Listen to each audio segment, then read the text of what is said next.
Meus amados irmãos, a graça e a paz de Cristo Jesus.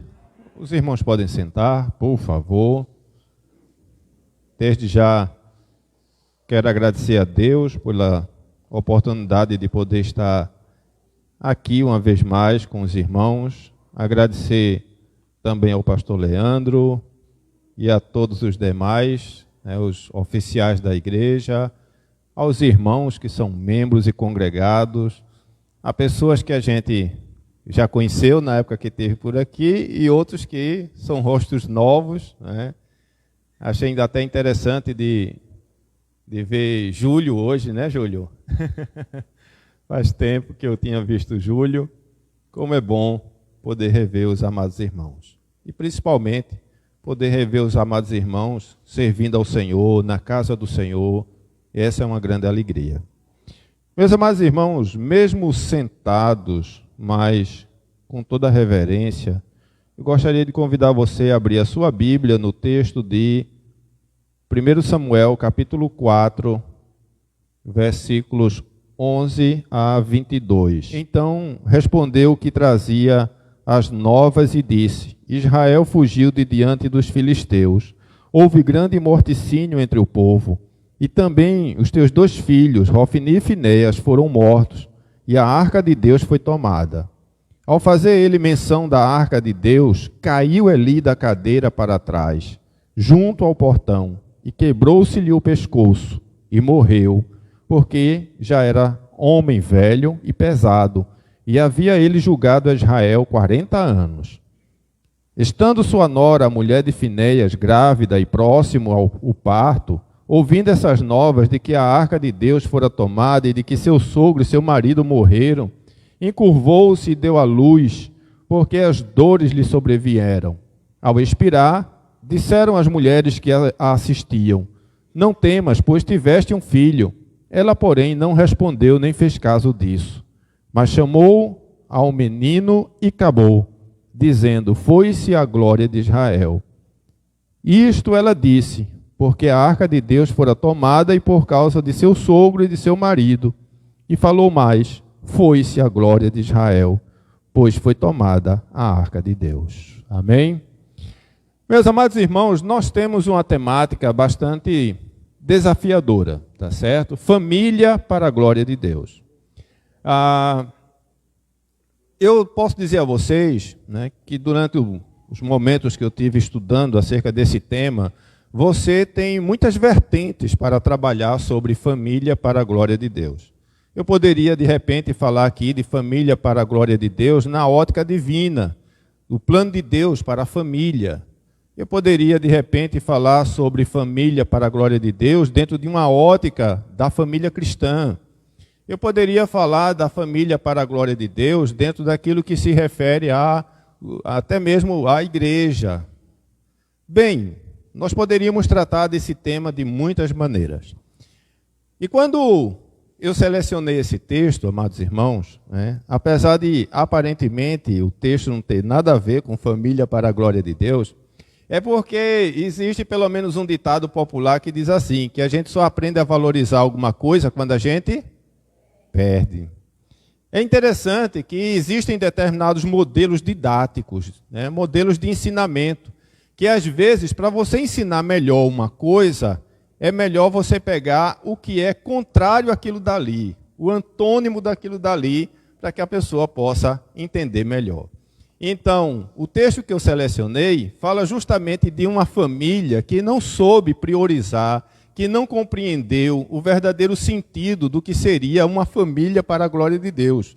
Em outras palavras, eles fizeram tudo errado, certo? E a gente, olhando para esses exemplos do que fizeram tudo errado, é que a gente vai poder compreender melhor o que é que a gente deve fazer de certo, para não cair no mesmo erro que eles.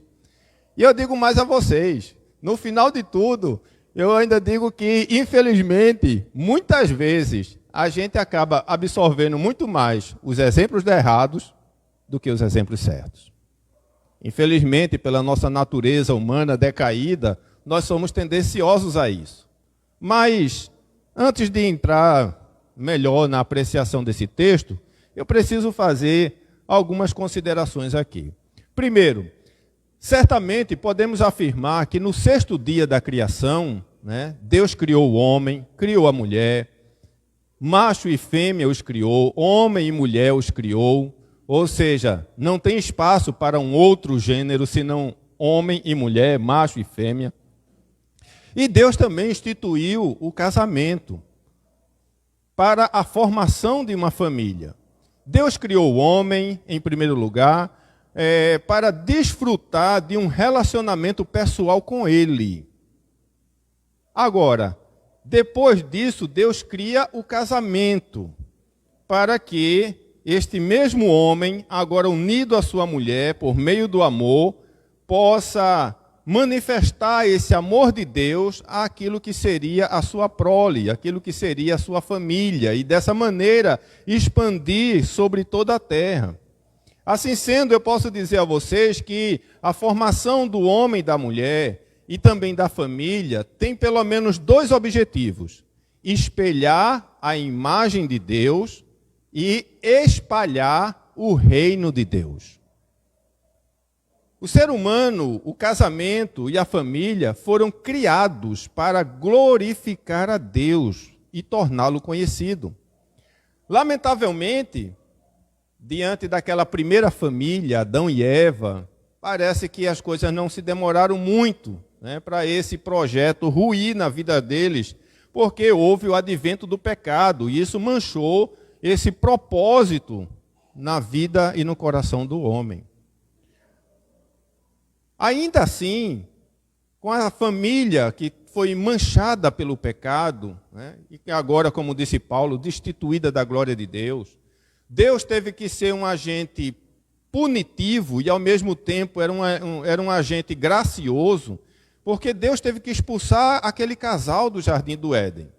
Então, a gente sempre, quando olha para essa imagem, né, ou imagina o fato de Deus ter expulsado o homem e a mulher do Jardim do Éden, a gente sempre lembra da questão punitiva de Deus sobre esse homem e sobre essa mulher. E não deixa de ser. No entanto, observe, isso também era uma ação da graça de Deus, porque ali no jardim, o homem estava constantemente comendo da árvore da vida. E agora este homem é um pecador. E se ele, como pecador, se alimenta da árvore da vida, ele jamais poderia ser redimido. Então Deus expulsa Adão e Eva do jardim. O texto de Gênesis 3 faz questão de dizer de que Deus ainda coloca um anjo em torno da árvore da vida para que o homem não estendesse a sua mão e não comesse dela. Veja, irmãos, que Deus está agindo de maneira corretiva, punitiva, e ao mesmo tempo está sendo gracioso para com este homem. O fato é de que a humanidade caída no pecado esse pecado vai se alastrar cada vez mais. Em Gênesis 6 vai dizer de que o pensamento desse homem era mal continuamente. O homem só queria fazer o que era mal. E Deus, irmão, julgou a humanidade em Gênesis 6 por muitos pecados. No entanto, mesmo, uma vez mais, punindo a humanidade por causa do seu pecado, Deus também está sendo gracioso quando ele seleciona Noé, e não somente ele, mas também a sua família, para preservar a mesma humanidade. Bem, passa-se os séculos e chegamos em Gênesis 12, quando Deus, irmãos, move-se em favor da humanidade uma vez mais e se revela a um homem chamado Abrão. Um homem que era idólatra, que vivia na cidade de Ur dos Caldeus, que adorava os ídolos dos céus, né, os exércitos dos céus, em cima dos zigurates. E Deus, de alguma maneira, se manifesta a Abraão. E Deus, irmãos, faz uma promessa a Abraão. E a principal frase da promessa de Abraão não é necessariamente: farei de ti uma grande nação. Em Gênesis 12, quando Deus diz: sai da tua terra, da tua parentela, da casa de teus pais, para uma terra que eu te mostrarei, né? Sê tu uma bênção, abençoarei os que te amaldiçoarem, bendirei os que te abençoarem. Mas o versículo 3 vai dizer assim: e em ti serão benditas todas as famílias da terra. Deus, irmãos, estava dizendo para Abraão de que, através da descendência de Abraão, Deus ia levantar o Messias, o Cristo, o Salvador. E que através desse Messias é que todas as famílias da terra seriam abençoadas. Deus está falando do plano salvífico. E nesse plano salvífico, Deus está, irmãos, agindo de maneira que Ele não somente nos alcança por sua graça, mas Ele tem um plano maravilhoso, específico, para aqueles que também fazem parte da nossa família. Daquilo que ficou conhecido como a família da aliança, daqueles que servem ao Senhor. Eu não sei quantos aqui, por exemplo, tiveram talvez um privilégio como eu. Eu tive o privilégio de, aos 16 anos de idade, ter um encontro pessoal com Cristo, minha vida foi transformada, a minha primeira namorada e única na igreja foi Aldinha. Então a gente namorou, noivou, casou, teve filho, graças a Deus estamos até hoje aqui. Os nossos filhos, ainda mesmo antes de nascer, já caminhavam para a igreja, no ventre materno. Não é? É a família da aliança. E observe, irmãos, que o desejo de Deus é de que as nossas famílias realmente sejam benditas, sejam abençoadas. Por isso, podemos afirmar de que Deus instituiu a família, mas instituiu também toda a parentela, os laços familiares, o papel de cada membro na família, o papel do pai, da mãe, dos filhos, do genro, da nora. E eu pergunto a vocês, se junta todo mundo dentro de uma casa, é fácil controlar esse pessoal? Mas é tudo família. Filhos brigam entre si, mas são irmãos. Não deixa de ser irmãos. Então, por que é que eu faço questão de dizer isso? Porque às vezes as pessoas têm aquela ideia de que há uma família que vive para a glória de Deus, é uma família que não peca, é uma família que não tem problema, é uma família que não tem dificuldades acontecendo no meio deles. Meus amados irmãos, lamento dizer, mas essa família idealizada, toda perfeitinha, como você está pensando, não existe. E nem por conta disso, nós deixamos de ter a família que seja para a glória de Deus. Eu vou dar pelo menos o exemplo da leitura que foi feita logo no começo aqui. O homem era um servo de Deus, temente a Deus, discípulo lá dos profetas, morreu. Eu acredito, a gente poderia conjecturar aqui, ele foi um bom esposo, tenha sido um bom pai, os seus filhos, sua esposa estavam servindo ao Senhor, firmes na fé. Mas eu posso dizer a vocês que na administração econômica da casa, ele foi um mau administrador. Porque ele morreu, deixou dívida e os filhos iam ser levados para serem escravos para pagar a dívida. Então, mesmo que seja uma família que vive para a glória de Deus, isso não significa que uma família que é para a glória de Deus, que não passa por dificuldade nesse mundo, não. Passa e vai passar muitas ainda por cima. Mas a questão é, como é que nós reagimos diante dessas dificuldades? Quais são os princípios que há no nosso coração para nortear, para que a gente possa vencer essas dificuldades? Aí sim, a partir do momento que nós entendemos os princípios da palavra de Deus e o nosso coração é norteado por esses princípios, mesmo enfrentando muitas dificuldades neste mundo, mas estaremos vivendo para a glória de Deus. Amém? Bem, eu acho muito bonito, eu digo a vocês, uma frase de Tertuliano, o mártir do século II. Ele falando justamente acerca dessa questão de um homem cristão quando ia se casar com uma mulher cristã. Escute como é que ele fala desse momento tão bonito. Ele diz assim: como é bonito o casamento de dois cristãos, dois que são um em esperança, dois que são um em desejo, dois que são um no caminho da vida, dois que são um na religião que praticam. Nada os divide, nem a carne, nem o espírito. Eles oram juntos, adoram junto, instruem um ao outro. Lado a lado, eles vão à igreja e participam da comunhão. Lado a lado, enfrentam as dificuldades e perseguições e compartilham as consolações. Eles não têm segredos um do outro. Eles nunca evitam a companhia um do outro. Eles nunca trazem tristeza ao coração do outro. Eles visitam os doentes e ajudam os necessitados. Eles cantam hinos e salmos um para o outro. Cristo se regozija ouvindo e vendo isto. A pessoas assim, ele dá paz. Meus amados irmãos, está aqui Tertuliano, do 2º século, falando acerca da beleza que é o casamento dentro dos princípios de Deus, um homem cristão com uma mulher cristã.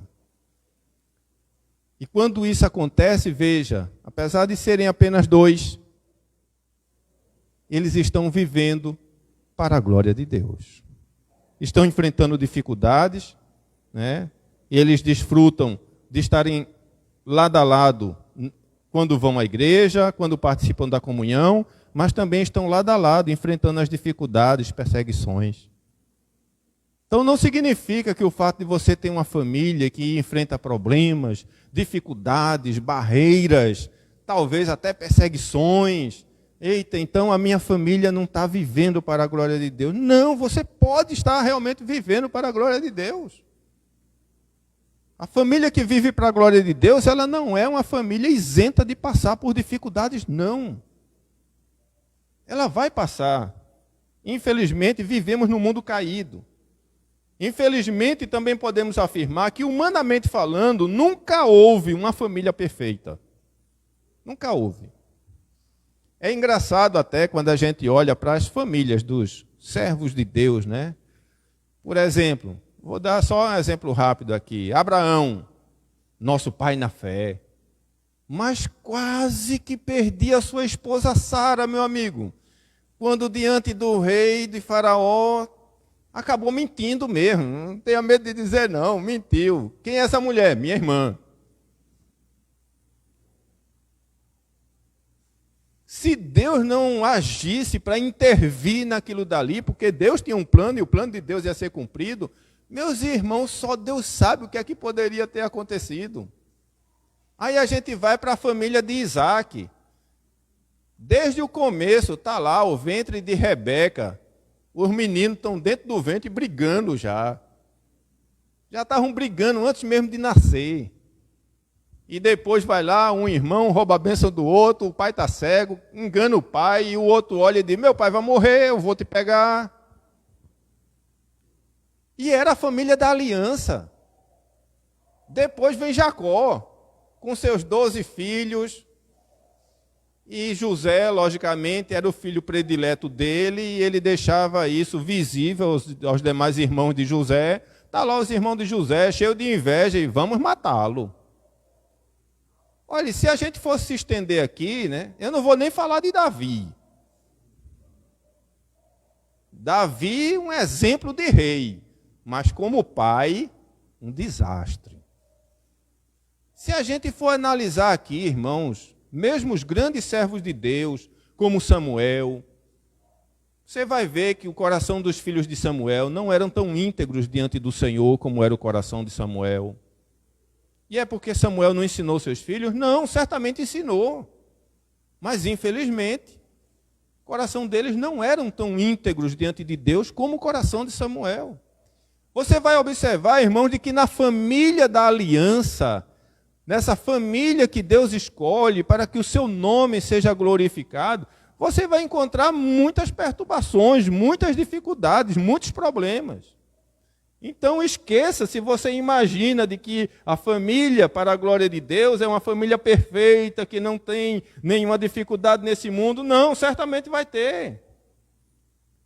Mas é como eu disse a vocês, mesmo diante das dificuldades, eles têm princípios norteadores da palavra. Vão procurar viver conforme esses princípios norteadores da palavra e dessa maneira vão estar glorificando a Deus. Alguém já disse, irmãos, que um homem inteligente aprende com os próprios erros. Mas um homem sábio, o que é que ele faz? Aprende com os erros dos outros. Então, uma vez que humanamente falando não temos uma família perfeita, que glorifica a Deus para servir de exemplo, resolvemos tomar o exemplo de uma família profundamente imperfeita, porque estes deixaram de glorificar a Deus.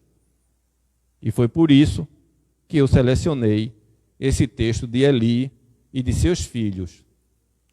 Eu vou falar um tanto quanto rapidamente sobre essa questão da família de Eli, porque o que eu pretendo realmente é que vocês vejam os erros, os problemas que aconteceram nessa família. De repente, você vai encontrar problemas aí que, de repente, você também está passando na sua casa. Que está passando, de repente, com a sua família. E quais são os princípios de Deus norteando para que a gente não caia nesses mesmos erros? Então, observe. Olhando agora para o texto de 1 Samuel, capítulo 4, versículo de 11 até o 22, tomando esse texto por base, certo? Em primeiro lugar, a gente pode olhar aí Eli. Ele era um homem respeitável. Ele era um homem que exercia uma forte liderança. O texto diz no capítulo 4, versículo 18, né?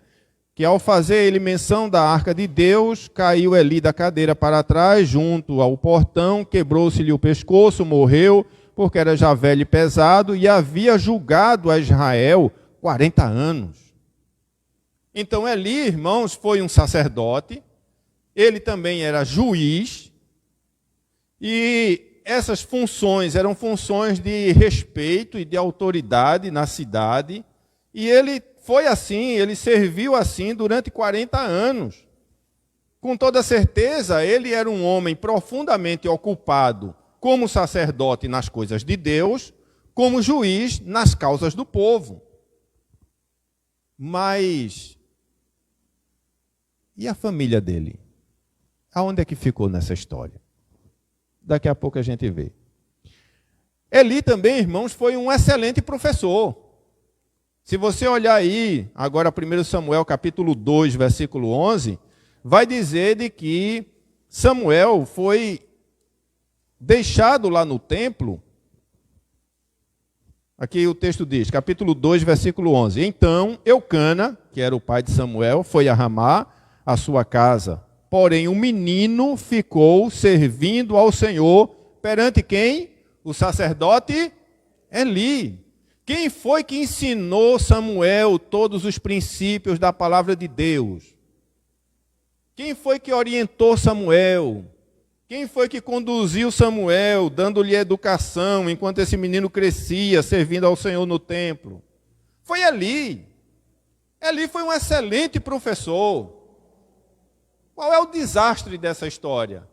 É que ele foi um excelente professor para os filhos dos outros.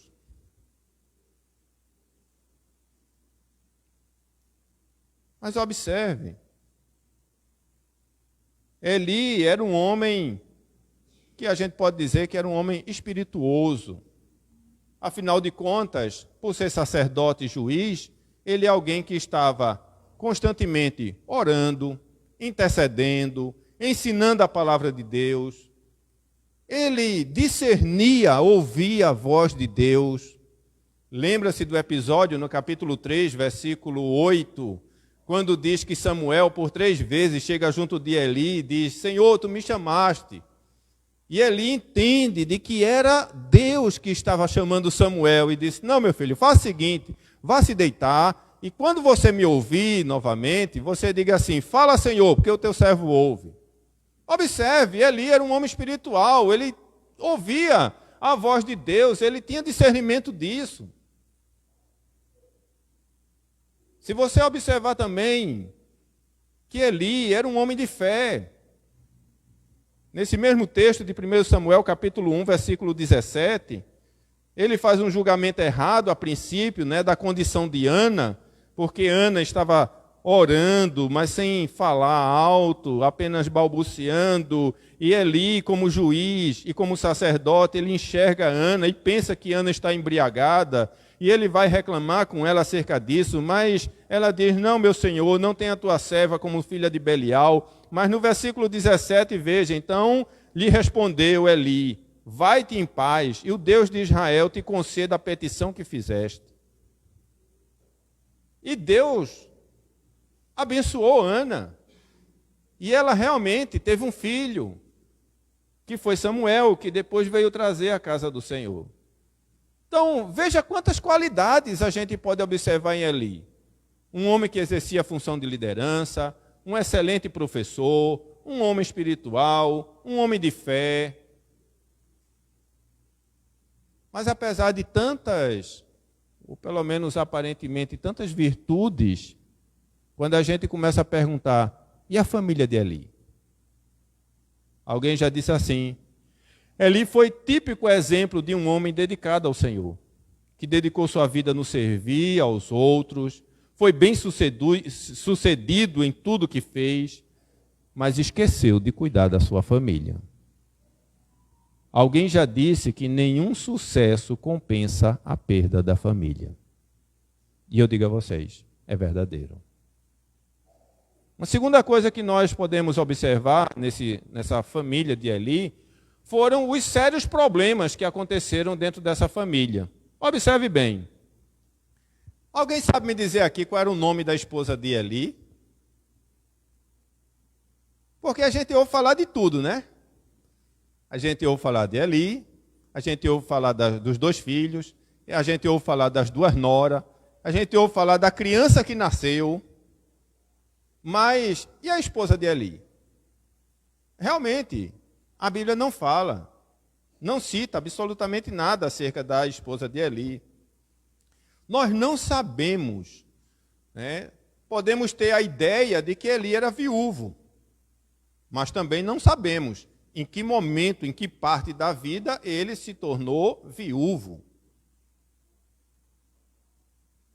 Vamos tentar imaginar que Eli ficou viúvo quando seus filhos ainda eram pequenos.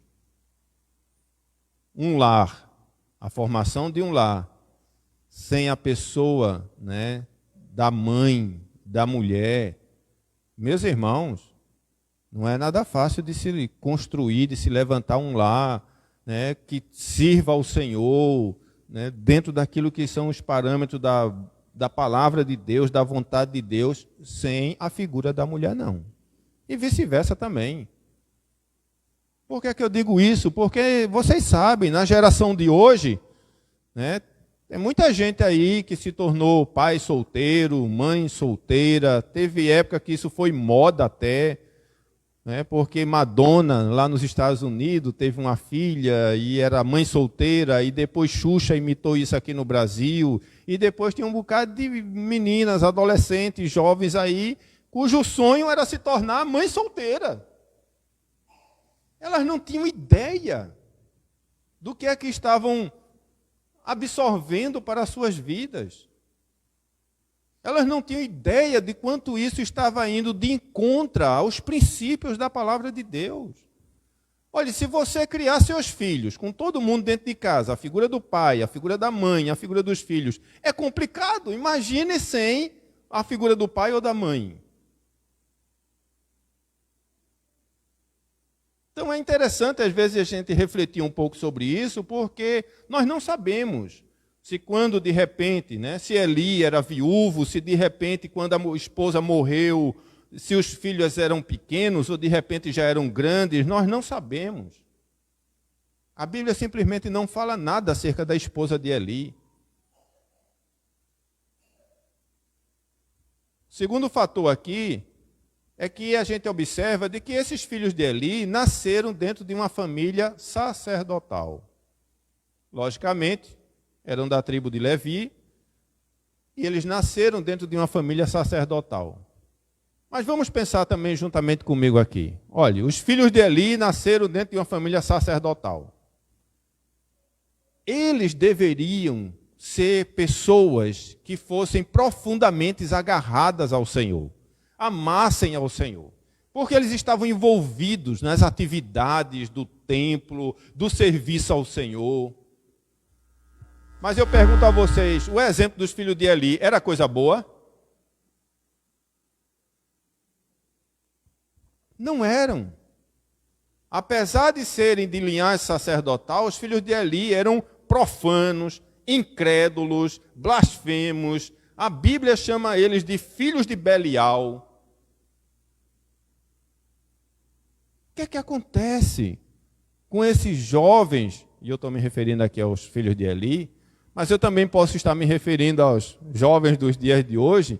Quantos jovens irmãos nasceram dentro de um lar evangélico, cristão, mas em algum momento não souberam dar valor àquilo que era mais importante?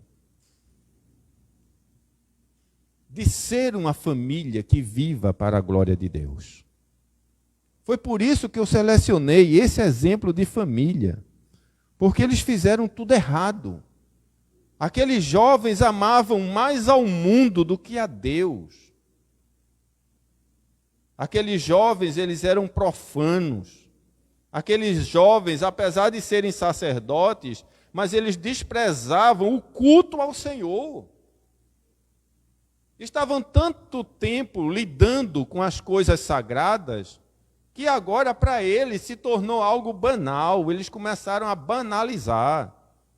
Eu digo a vocês, quando a gente lê o texto, né, os capítulos iniciais de 1 Samuel, eu digo a você, qualquer um fica com raiva dos filhos de Eli.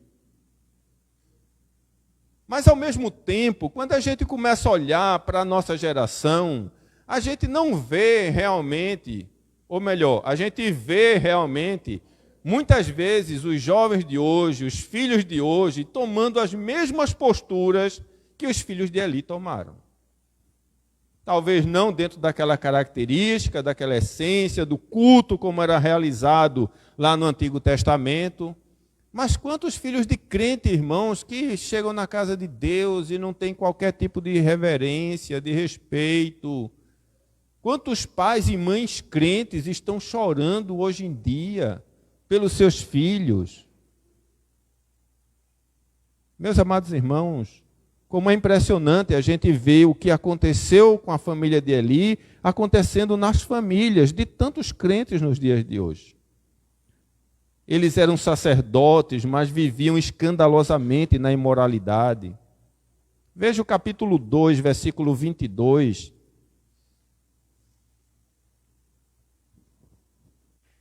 O texto diz: Era, porém, Eli já muito velho, e ouvia tudo quanto seus filhos faziam a todo Israel, e de como se deitavam com as mulheres que serviam à porta da tenda da congregação. Eles se prostituíam diante daquilo que seria a casa do Senhor.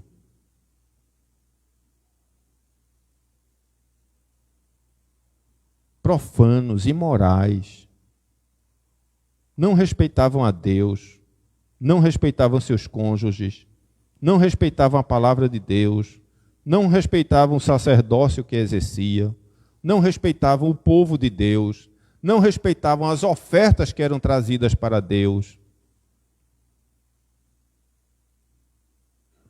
Esses mesmos sacerdotes, filhos de Eli, faziam o povo pecar. Esses mesmos sacerdotes, filhos de Eli, não ouviam conselhos de advertência. Apesar de terem sido várias vezes exortados, mas não estavam dispostos a ouvir os conselhos, os direcionamentos da palavra de Deus. Meus irmãos, observe bem. Quantas pessoas hoje estão buscando, eu vou dizer assim, as bênçãos de Deus, mas naquilo que eles sabem que não está à vontade de Deus. Eu vou dar um exemplo. Quantas vezes jovens, ou até mesmo homens e mulheres, já idosos, tal, estão buscando um relacionamento com alguém que não é cristão? Aquilo que a Bíblia chama de julgo desigual.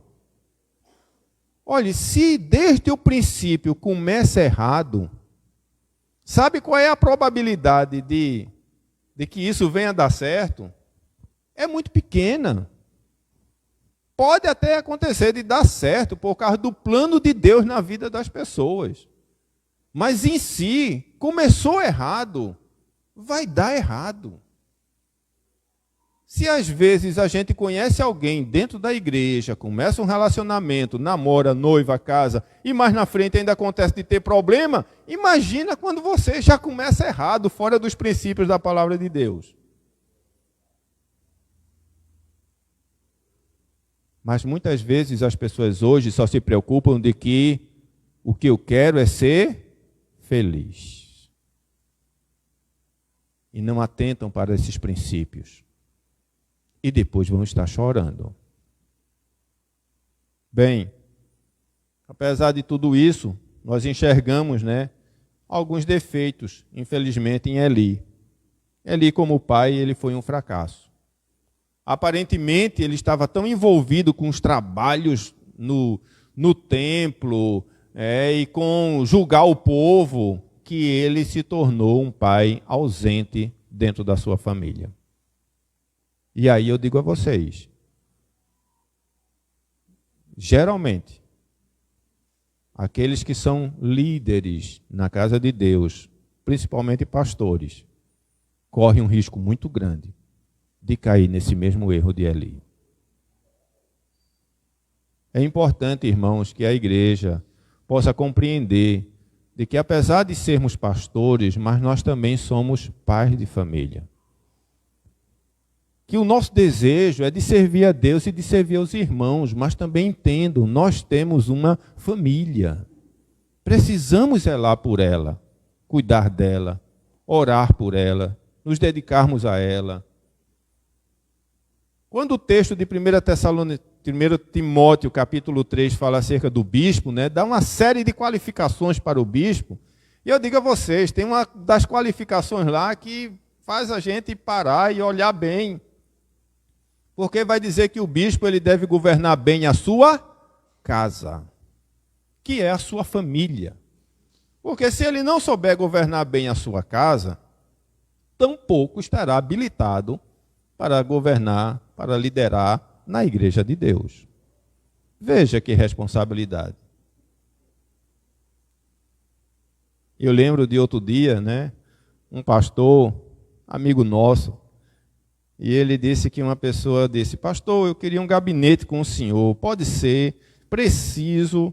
Ele disse, meu irmão, olha, se for urgente, urgentíssimo, tudo bem, eu vou atender. Mas se não for tão urgente assim, deixe para amanhã, deixe para depois, a gente marca. E aí marcaram para 2 dias depois. O pastor disse, eu tenho um compromisso. Aí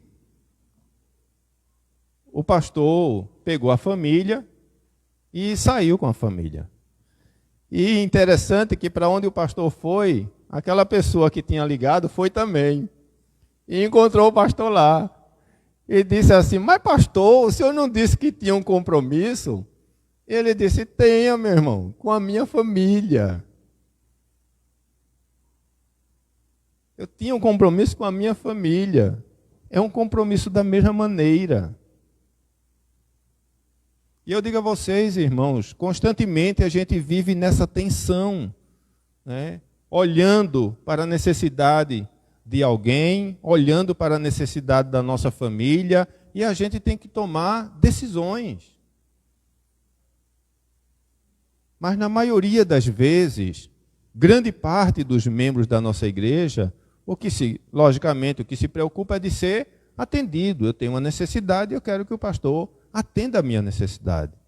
E eu não estou dizendo aqui que a gente não está disposto a, muitas vezes, abrir mão, da nossa família até, muitas vezes, para correr atrás e buscar atender a necessidade dos irmãos, não. Mas é importante a gente refletir. Até que ponto a gente vai estar sempre abrindo mão de estar com a família para poder atender as necessidades dos outros.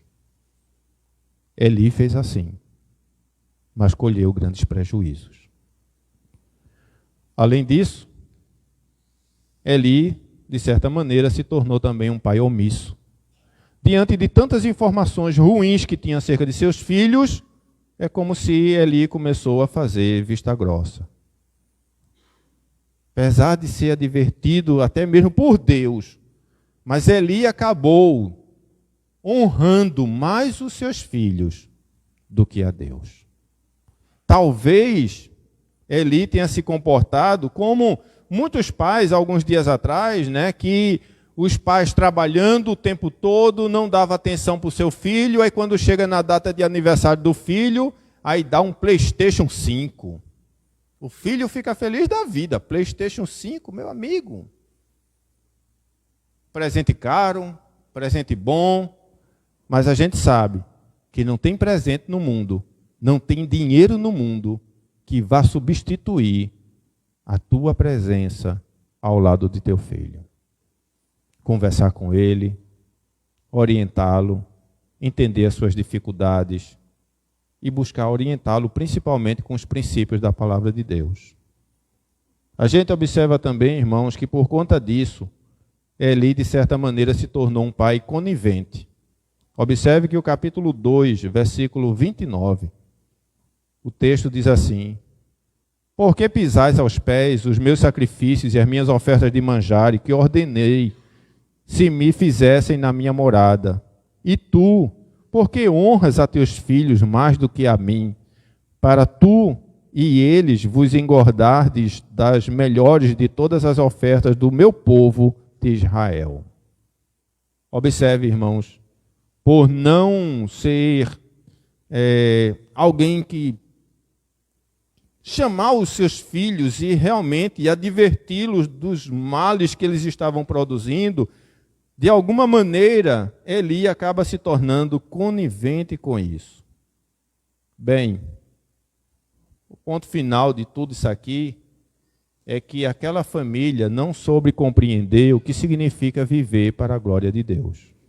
Diante dos problemas que aconteciam, eles não se reuniam para orar, eles não buscavam um direcionamento da palavra de Deus para se guiar, eles acabaram buscando muito mais os princípios e os desejos do seu coração do que realmente fazer a vontade de Deus.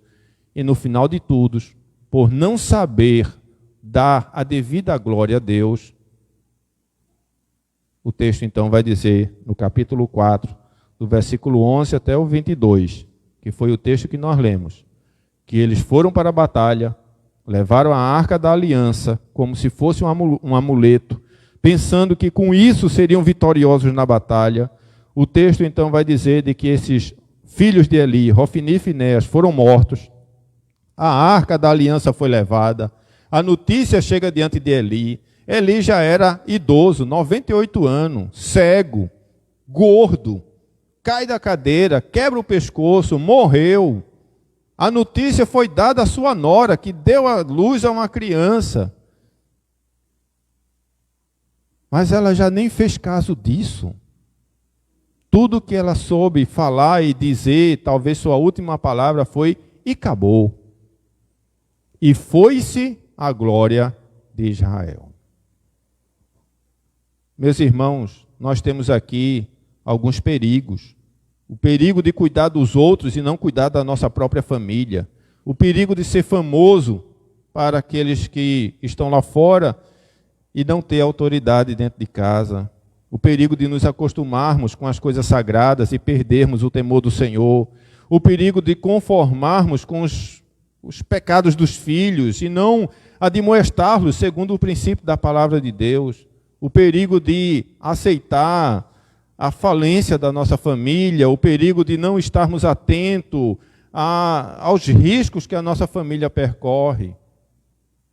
Como pai de família, como sacerdotes do lar, como homens de Deus, todos os homens precisam zelar pela sua família.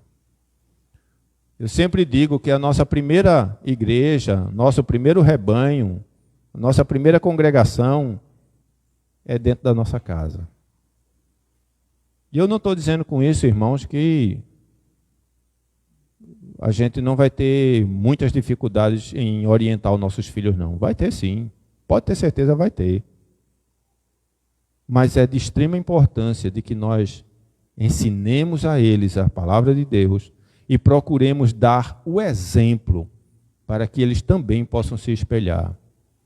Bem, para não terminar com um texto tão terrível, eu gostaria de convidar você agora a abrir a sua Bíblia no Salmo de número 128, porque aqui, neste Salmo, você vai observar, né, o Salmo 127 e o Salmo 128, eles falam acerca da família.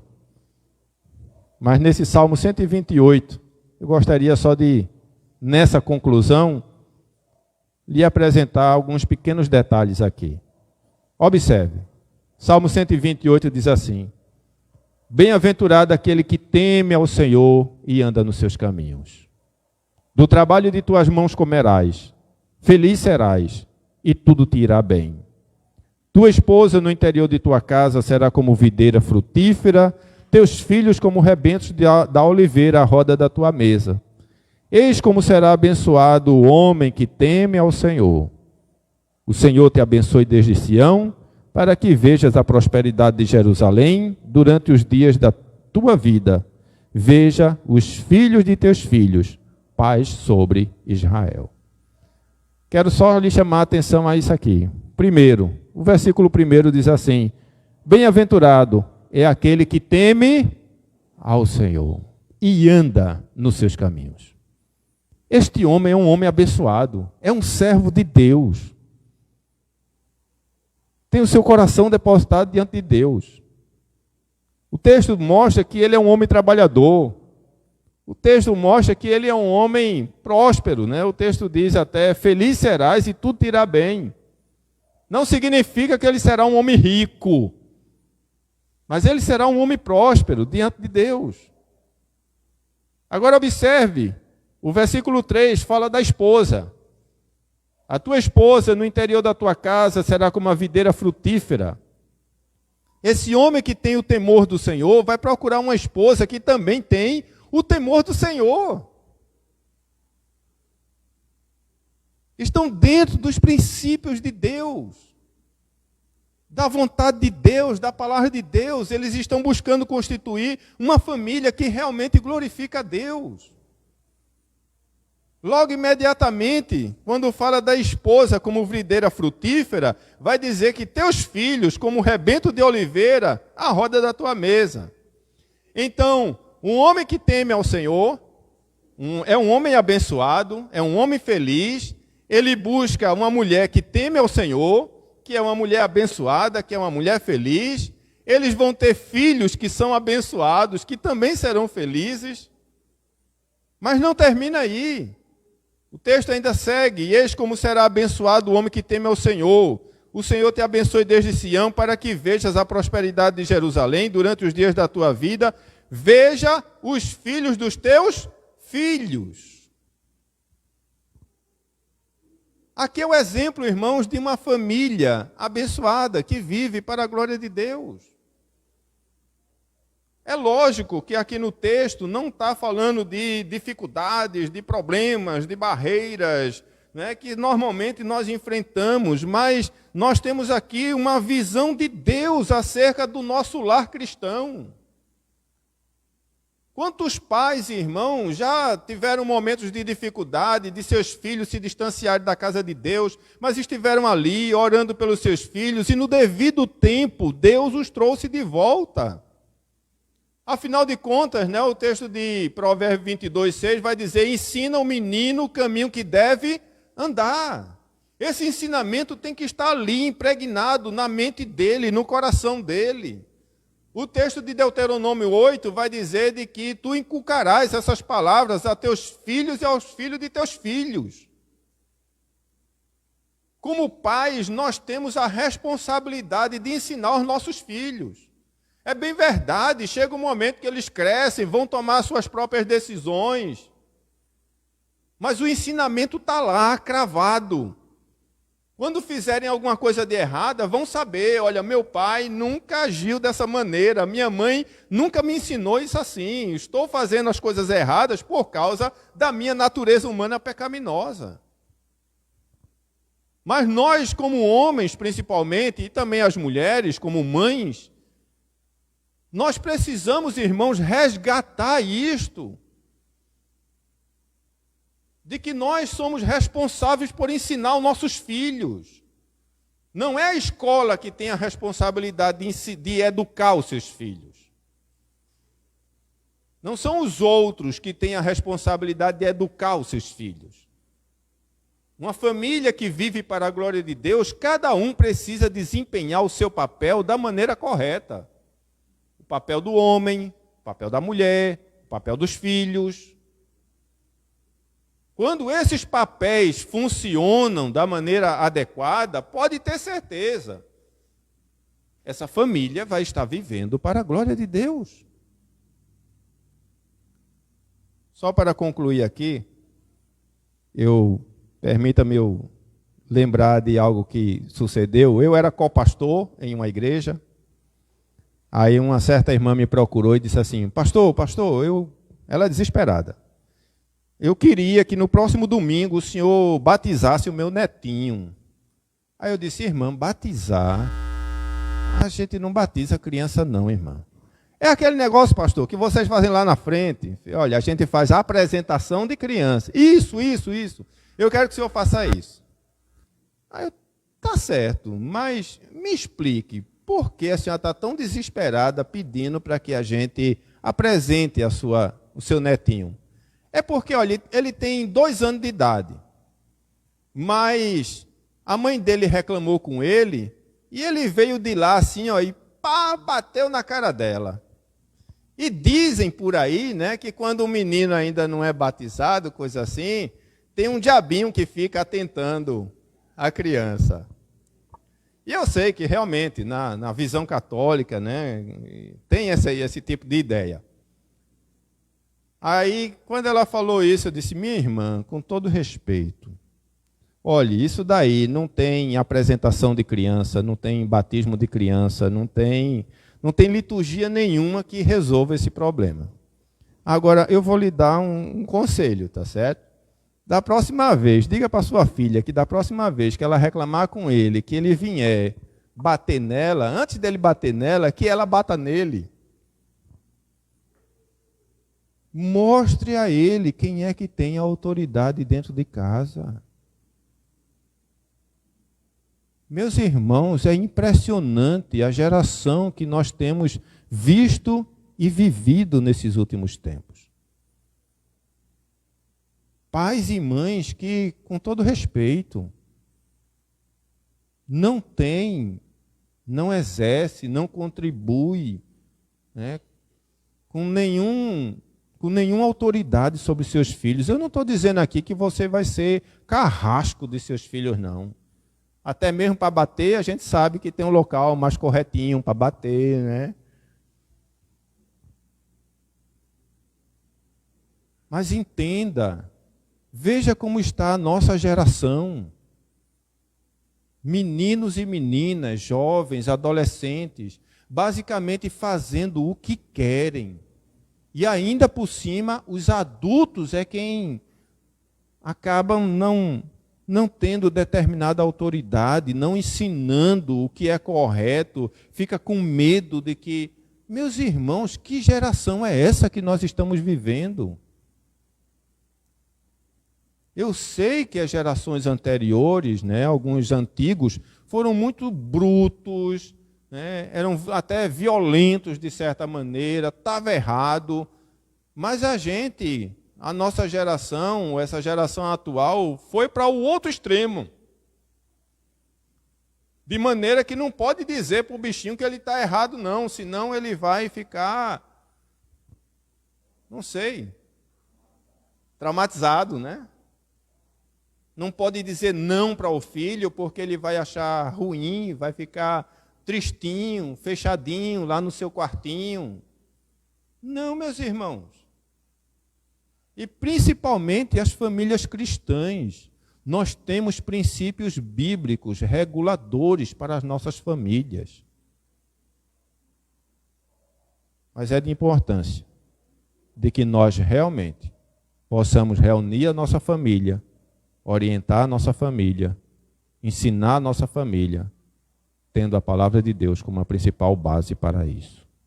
E também não vou negar o outro lado, a importância de estarmos orando pela nossa família. Amém? Quero convidar você a ficar de pé, nós vamos orar.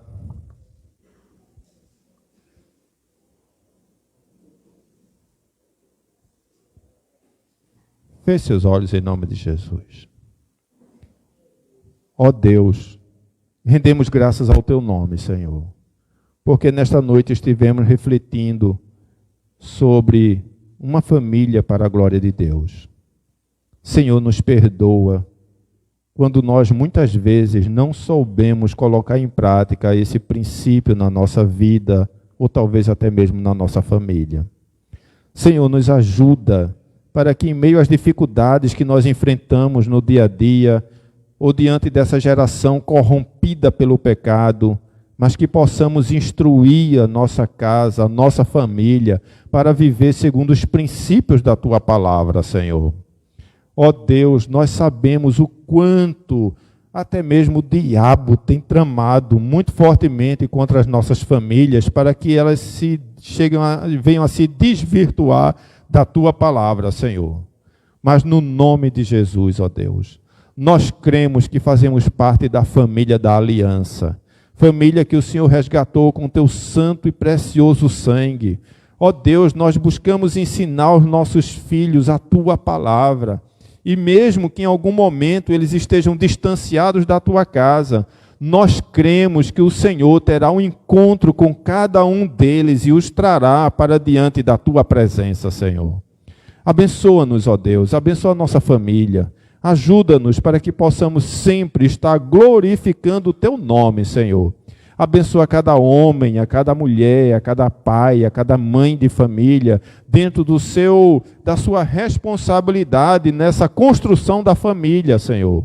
Queremos ter famílias felizes, famílias abençoadas, porque a família feliz vai gerar uma igreja feliz, vai gerar uma sociedade feliz, e nós cremos na Tua bênção, Senhor, sobre o Teu povo, sobre a Tua igreja. Te agradeço, Senhor, por tudo, no nome de Jesus. Amém.